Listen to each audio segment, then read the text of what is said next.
Dobar dan svima. Danas imamo veliku čast da smo u Maestral Resortu u Pržnom u Crnoj Gori na Adriatic Festu koji se po prvi put organizuje ove godine, a koji organizuju naši prijatelji i omogućili su nam da pored, da kažemo, redovnog sadržaja koje ovdje možemo da iskusimo kao gosti, snimimo jedan serijal specijalnih epizoda koje će pokriti neke teme koje su pokrili neki od ključnih govornika ovde i iako bismo voleli da sa većinom njih imamo pune epizode u punom formatu, to najverovatnije neće biti moguće, a bilo bi greota da propustimo neke ovakve priče i zbog toga danas je sa mnom Max McKeown, opening keynote na ovoj konferenciji. Ceo razgovor će biti na engleskom jeziku, verujem da to neće predstavljati nikakav problem. So, Max, really nice to see you in the podcast. Here. Yeah. It was a real pleasure listening to your talk this morning, and especially a pleasure knowing that we are the first audience that saw this talk, this concept, this thing you are talking about in your new book that just came out. So, what was the talk about? So the book and the talk was about, I guess, two things. How humans adapt is the big one, how they shape their future, how they always have. So it's about one cognitive loop that allows for all human progress and any person to transcend their limits and find something better. That's what the book's about. So basically what differentiates us from dinosaurs? Among others. Although so far they've done better than we have, but we have better television, apparently. Yeah. Higher resolution, definitely. We're going to talk more about that in the later part of the conversation, but for the beginning, anyone can Google your name and figure out a little bit more, but from your own words, why should we care about what you have to say? Because of my stunning good looks, clearly, or exemplary beard, all those reasons. I mean, why does anyone listen to anyone? But in this case, I suppose there's always an origin story, and there's a book before, and a book before, and a qualification before. So as a kid, I was still always interested in this question.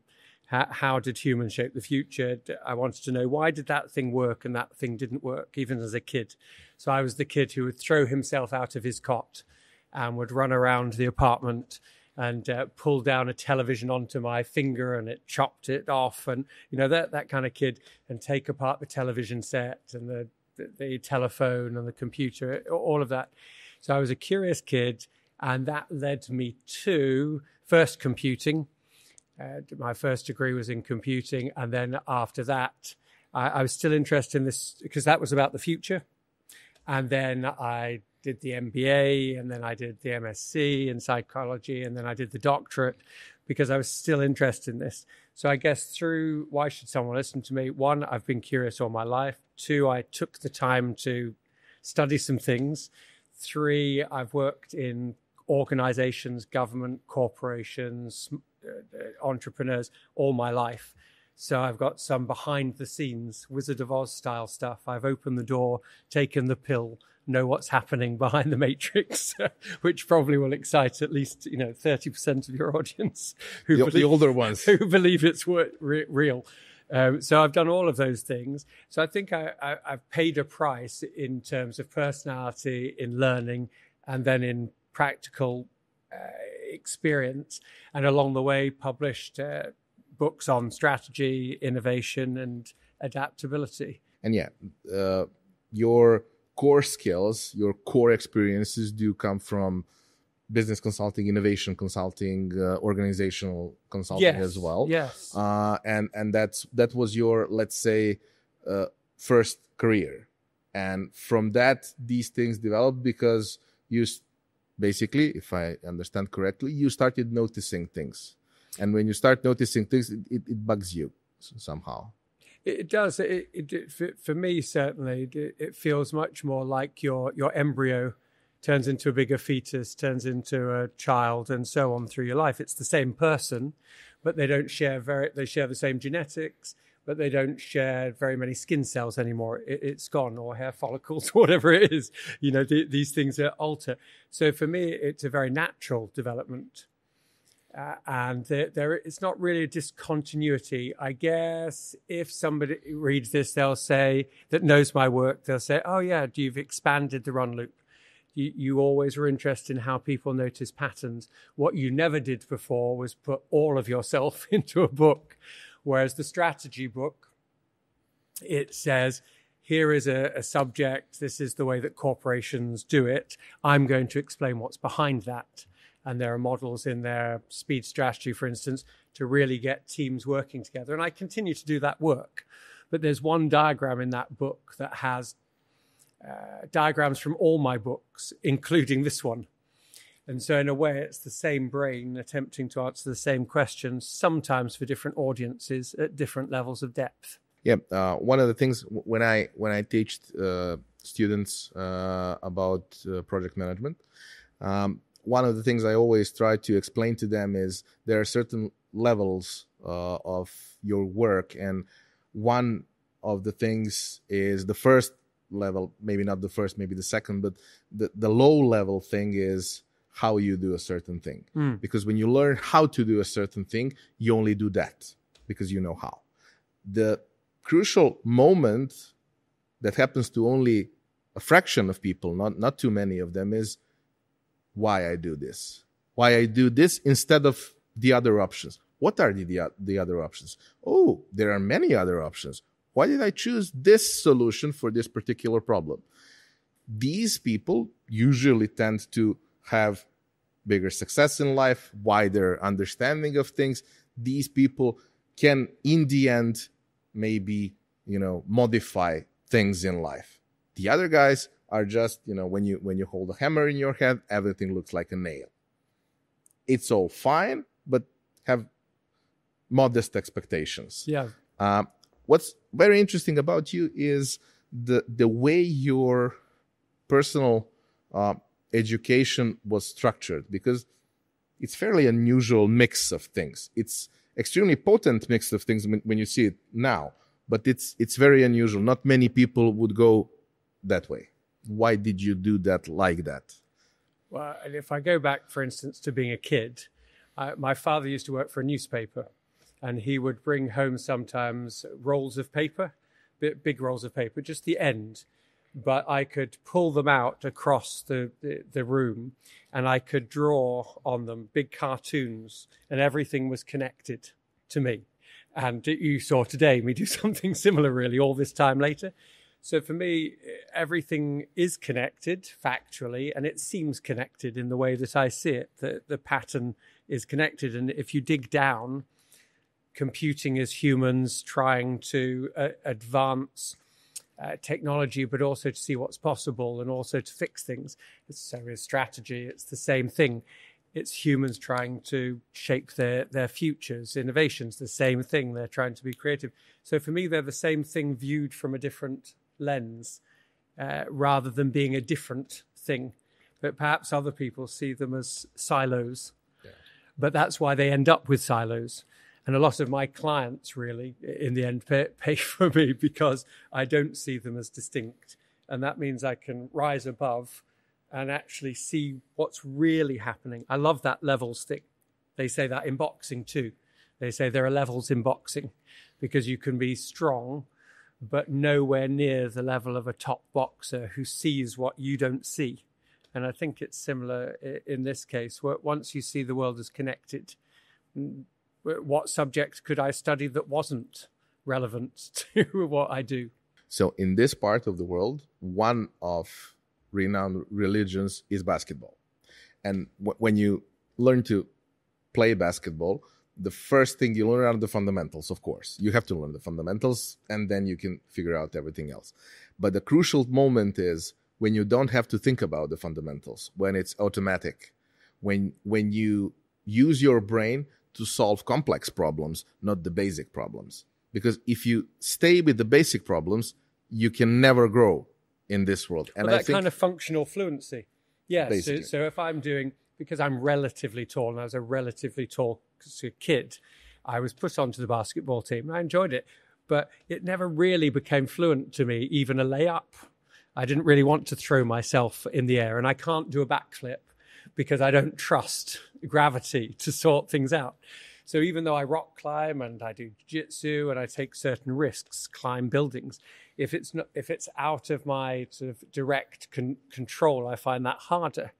But another person becomes so beautifully fluent. It's remarkable how quickly they pick it up. You seen that French kid? Yeah. The 21-year-old? I mean, it's astonishing. 7'4", and he just moves with this unnatural grace.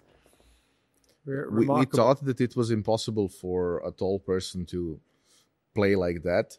It's been impossible in the past 20 years for many other things as well. So the border moved across the time, and then this kid came and took everything else down because there are no rules. Levels, isn't it? Basketball has levels. Yeah. The kid's on the court. It's Spurs, isn't it? He's playing for. He's on the court, 7'4", kind of skinny but muscular.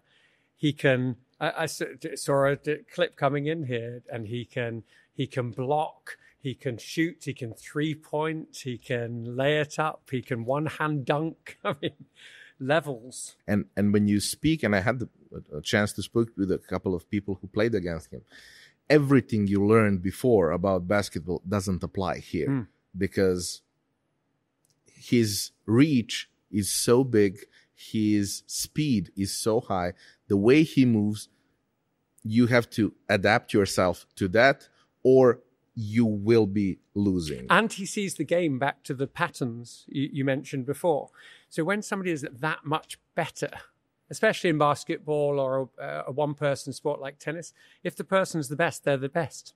Federer just was the best all those years, and he knew when he rolled up on the court he was going to win because he saw things you couldn't see and could do them.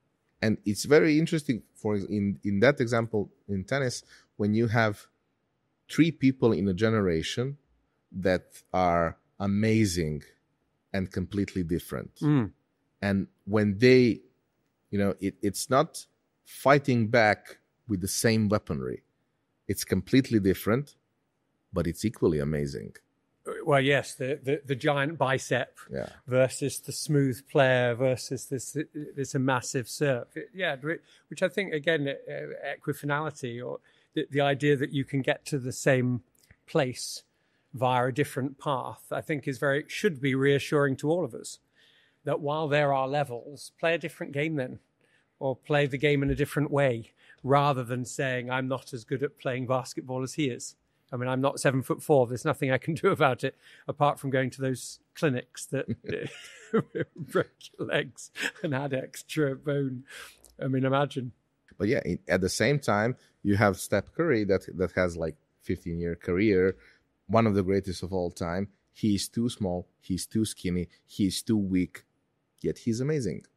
And he's one of the greatest of all time. Well, didn't you find with him, for instance, that it was, I don't know if you know Sir Anthony Hopkins, the actor. Yeah, of course. So he's, 90 or something at the moment. And a clip I liked about him was he said, I wasn't very clever at school. I didn't come from money, but I discovered acting and Shakespeare, and I just was really good at memorizing, he says. So I memorized the whole canon. And when I met a famous actor, I performed to him straight away to show off. But what I thought was interesting there was it wasn't that he was good at memorizing. It was that he was willing to spend hours memorizing. And that's what he described. And so Curry is willing to spend hours doing those 3-point shots. I wouldn't. That's a talent in itself, I think, the willingness to pay a price. I mean, I can't even imagine over and over again. But I do my own things over and over again to improve. And hopefully everybody finds something that's that important to them. Because why do you do it? It's not because you can shoot well. You do it because you want to achieve something. That's what you want to achieve. You just have to figure out a way how you can do it, because you can't rely on the things that maybe some other people have.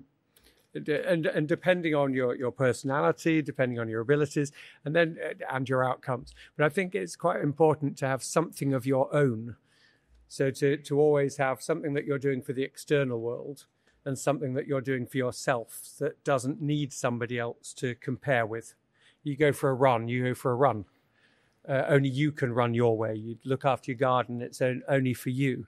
I think it's very important to have an intrinsic set of activities and an extrinsic. We all have to pay the bills, but we also all have to be fulfilled. Oh, look, that timed. That rhymed. That's excellent. Exactly. Yeah. One thing I want to ask you before we move more into a current moment is, so your education you spent a lot of time educating yourself, and it was some years ago.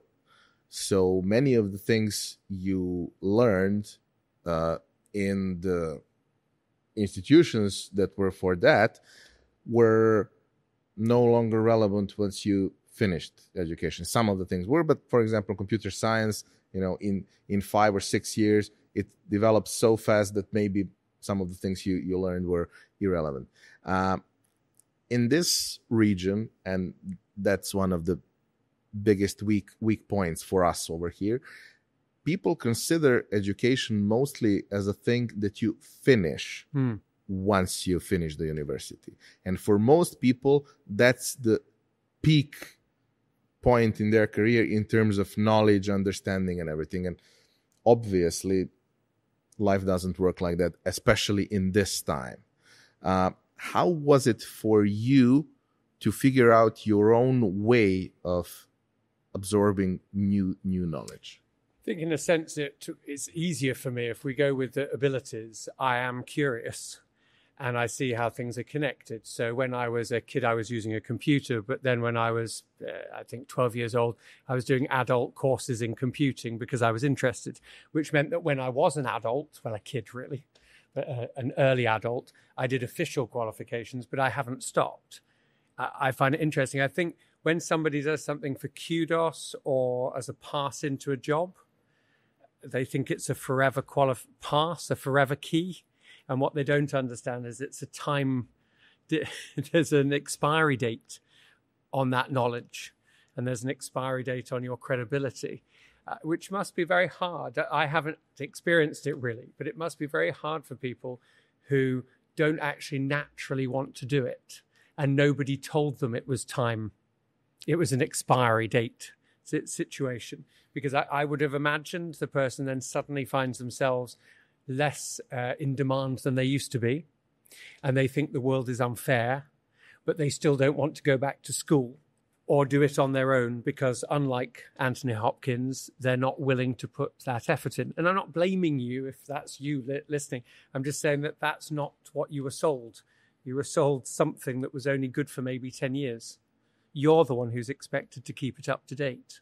Exactly. And you are part of the problem or you are part of the solution. So, for example, here it's quite common, I don't know, with accountants and people doing taxes, helping you with taxes. We've been doing this exactly like this for the past 30 years. I mean, guys, have you seen what changed in the past 30 years? You can't do it exactly the same. And in my opinion, the biggest issue is when you approach this as something you do every once in a while, you learn a new thing. No, you constantly learn a new thing, because every once in a while, if you every 10 years go to a gym, nothing will happen. Or at least the beginning will be extremely hard and it will take a lot of time to get good at it. The analogy works quite well. That just because you were good at running when you were 16 doesn't mean you're going to be good at running later. The fitness doesn't stay just because you got a medal. And it's true here that the person who wants to, when they do reskilling, it does puzzle me. I don't like to blame people. I don't like to make somebody feel bad, that people are valuable. But when government and when business has to talk about, we've got this set of people and they were qualified, but now we've got to reskill them. Something still has gone wrong there, where the individuals involved don't think that's their job. It's their lives. You know how if you're running a business, you're meant to keep 20% of your money for marketing, for instance. just as a basic, and you're meant to put your taxes to one side to make sure you can pay them, unless obviously you're American or a big brand, in which case no money is necessary.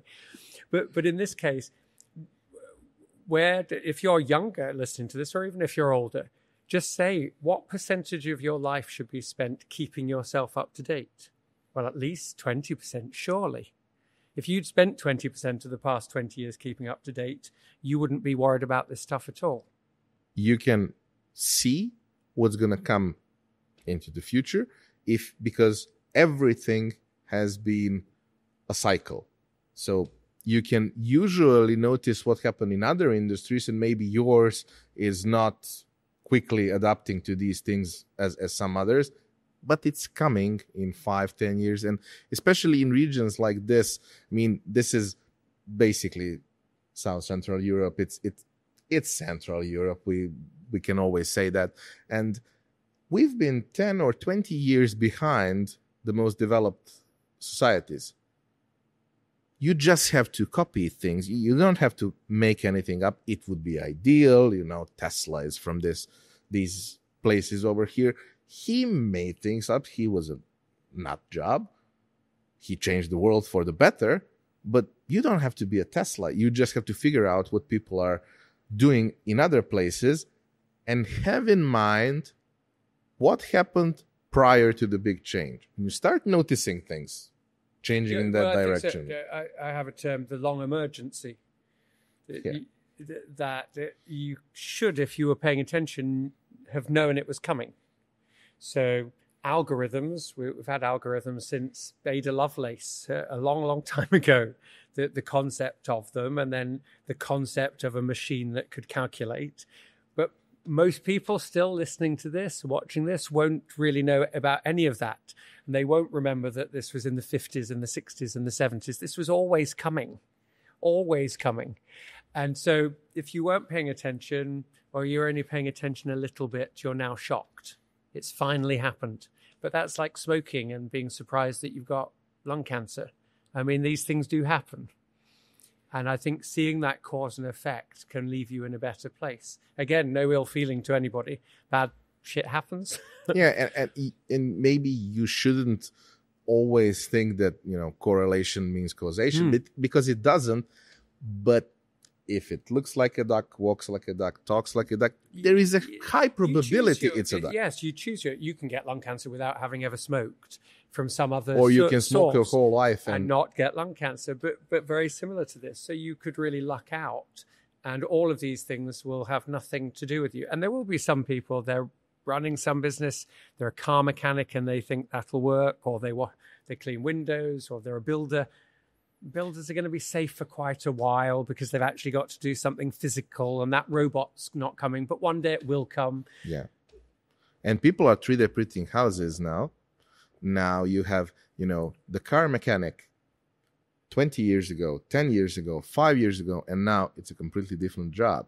Sure, if you are in Balkans, you have 25-year-old cars, so you will still have some job. But eventually, if we manage to keep up, if we catch up, you will have 5-year-old cars. There is no work for a mechanic. My garage that I really like, they can only fix the mechanical. They can fix an internal combustion engine plus its mechanics. They can't fix any of the electronics, and they don't understand electric engines. And they're just, I guess, waiting to die and hoping that cars don't stop before they get there. But I'm not sure that's possible. Again, none of this is welcome. It's just the nature of humans to keep trying something new. And I think it's more fun and more enjoyable and more productive to keep up with it, and even to go ahead of it and go, this is cool.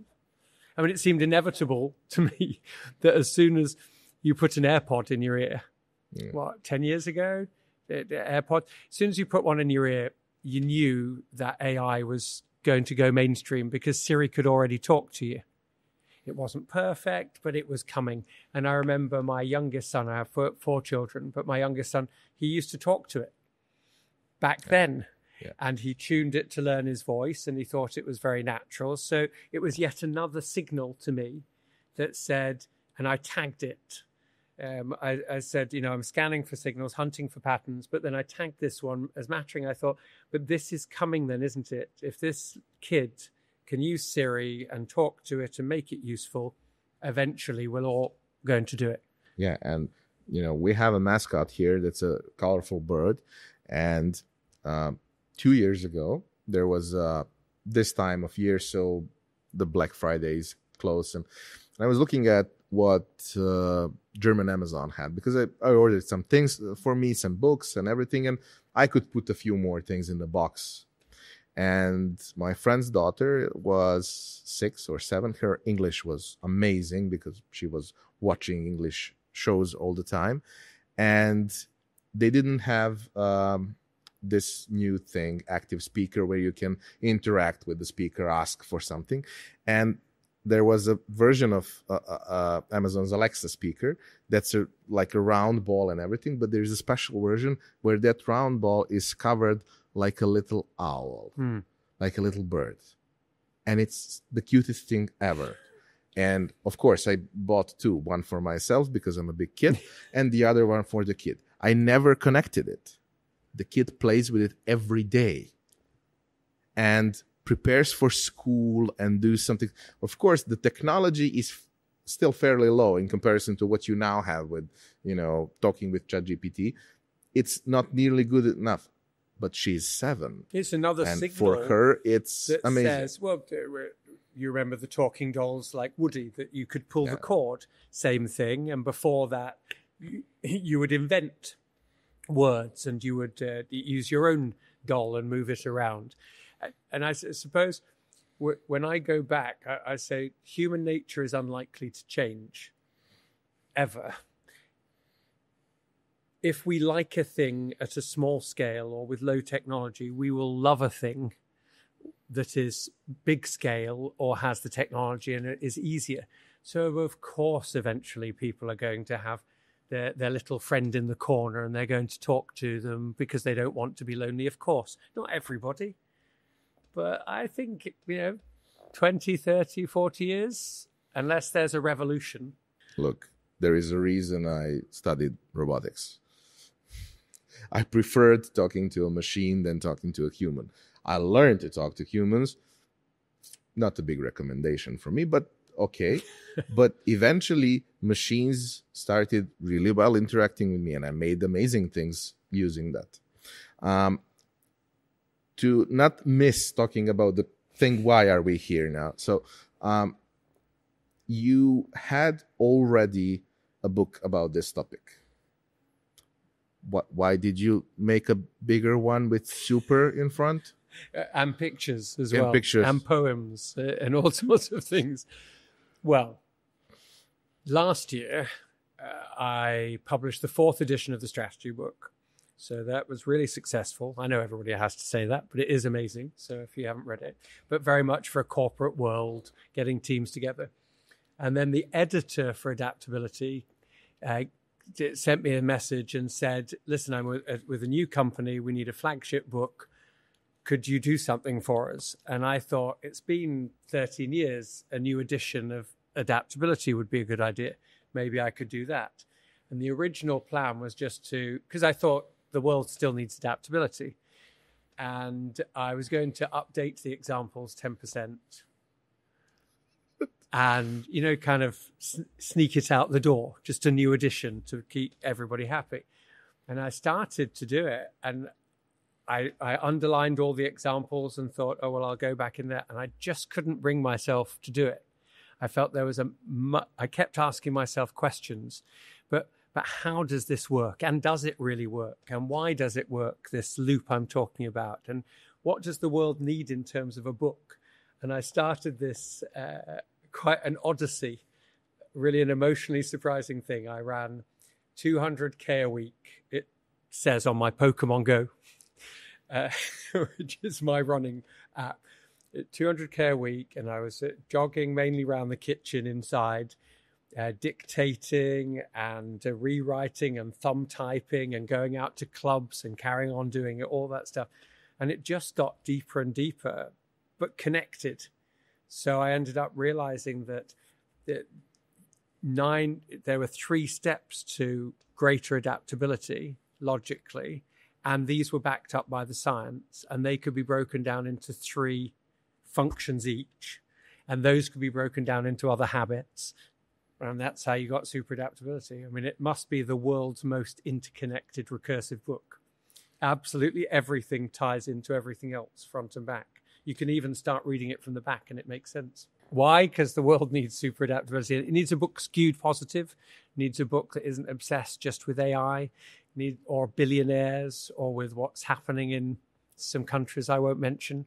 I wanted to find out about minds who in very tough situations had done amazing things or had started as ordinary people and had had a sudden click. I love that.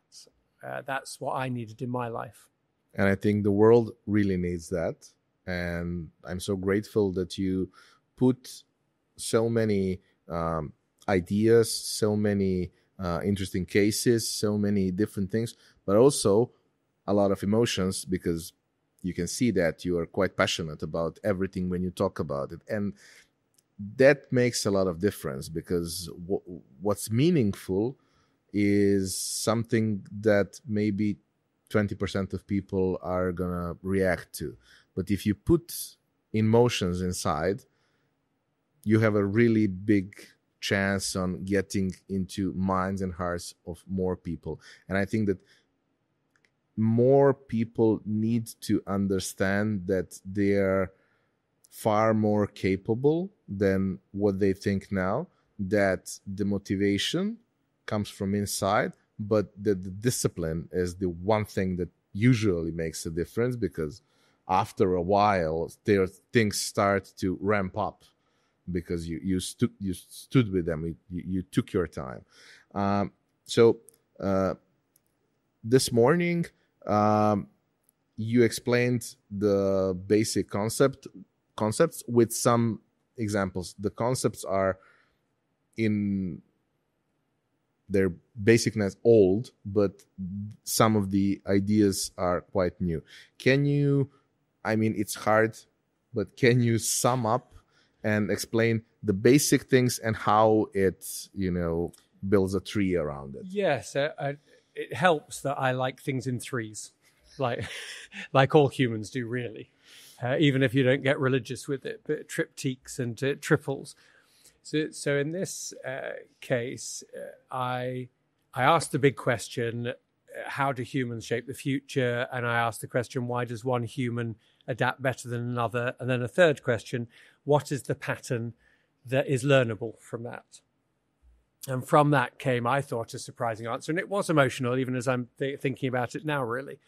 But it came the answer that there was one loop. And I remember asking this morning, I said, what if?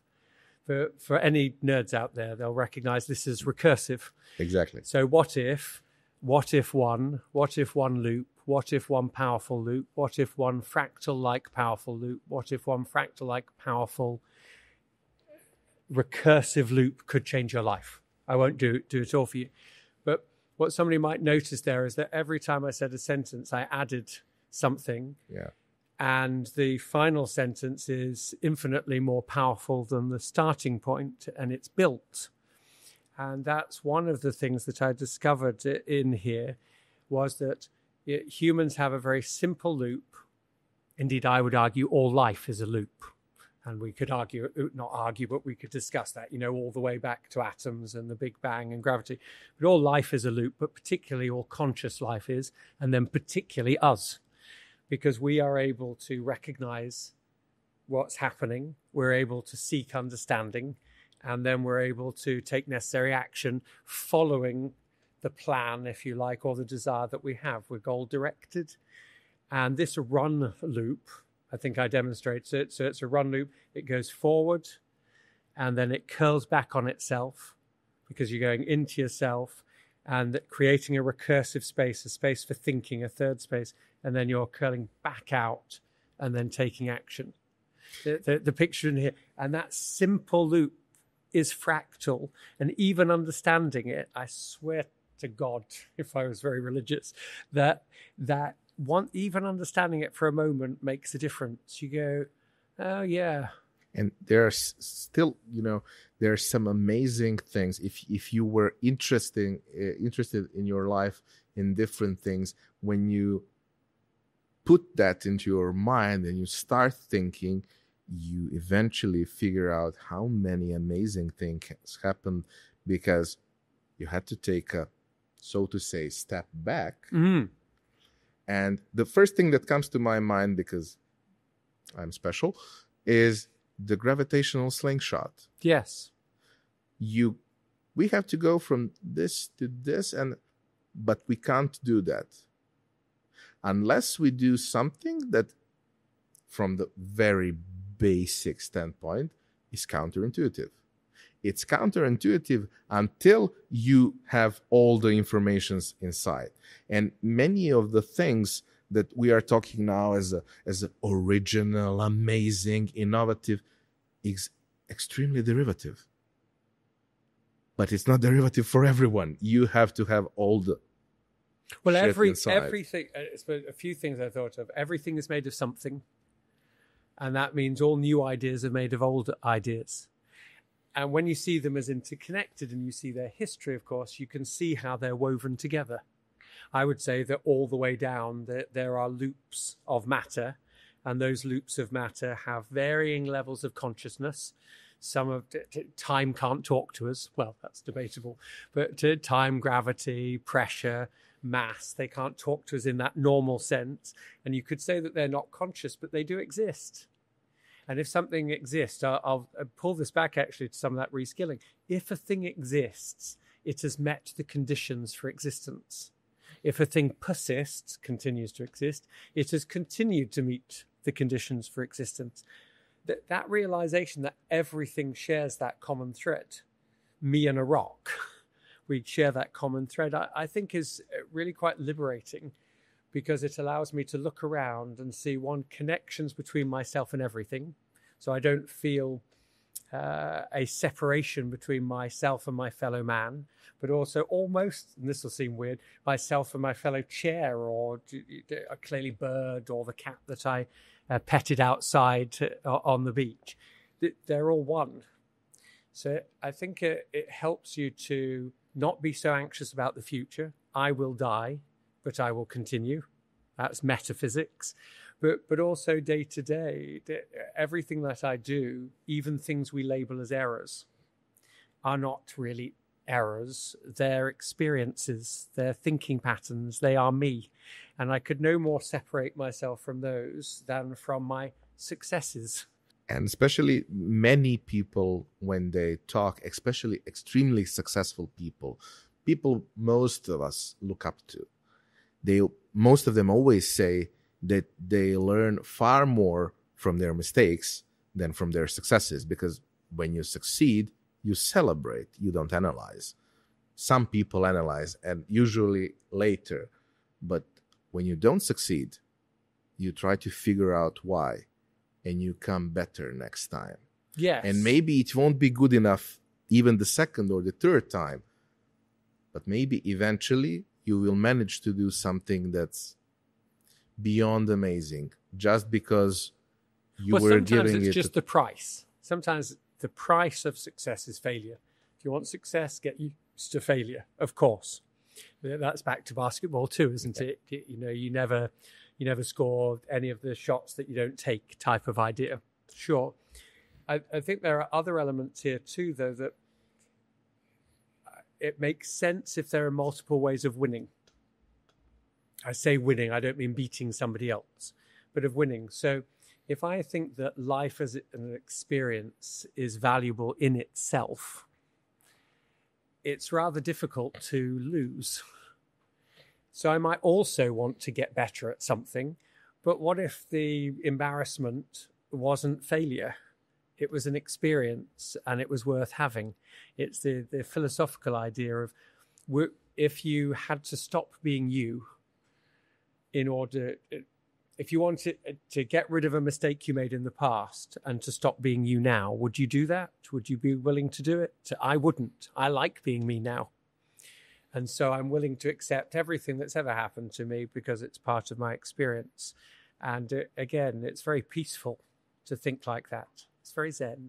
Yeah, and meaning that you can't be what you are now, you can't be that in the future. If it's something that's gonna be, you know, it's gonna be a long journey, you're gonna transcend into something else, it's far easier to accept than cutting this off and starting something. Yes, and to know different. that might be the case in the future too. Because some people say all wells that ends well. And what they're saying is consequentialism. They're saying that if it ended well, it was worth my sacrifice. But you don't know if it's going to end well because it hasn't ended yet. So maybe better to say that things will happen to you. You'll try to make them good, but you also enjoy, I guess, the ride. Yeah, and if you only play it safe so that you make sure it ends well, you will never shoot for the moon. Well, you asked about the book, didn't you? I mean, some people keep asking, they go, so you have a perfectly successful career doing what you did with the previous book and with the previous book and with the previous book and with the previous book. So why do you keep kind of like putting it to one side when you could just rake in the money? Well, because I've only got so much life. I can't extend it apart from being fit or whatever, but what? Extend it past 120, 130? Nobody ever has. And you can always get hit by a bus tomorrow. You could. Although I love Marvel superheroes. So I love that scene where the Hulk or the Thing just gets hit by a bus and then just pushes it away. And I used to tell my children that's all that would happen to Dad and that I was immortal. So my daughter's very unhappy that now she's learning that mortality. Have you been lying to me all these years, Dad? So, and the Santa Claus doesn't exist, but for now... Dad is immortal, but Santa doesn't exist. One thing, super adaptability is something that it's a concept regarding us as a species because it helped us evolve and adapt to all the things that happen. In the past 5 years, and we all know why, one of the biggest concepts everyone was talking about and is talking about now is the resilience. Resilience in minds of many people means that you protect yourself, you hide yourself, you don't adapt, you like bounce off what happened. It doesn't really work like that. No matter how strong you are, there are things that can crush you unless you adapt.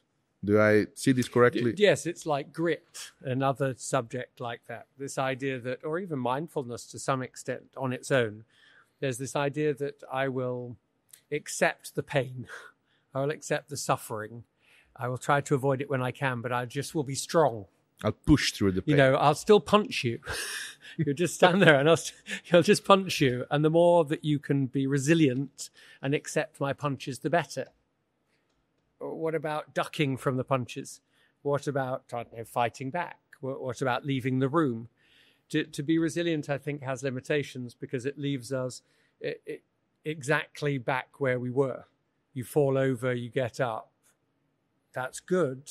But what about, once upon a time, I was on a beach, well, next to a beach, walking along, and I was walking backwards because I was filming my family.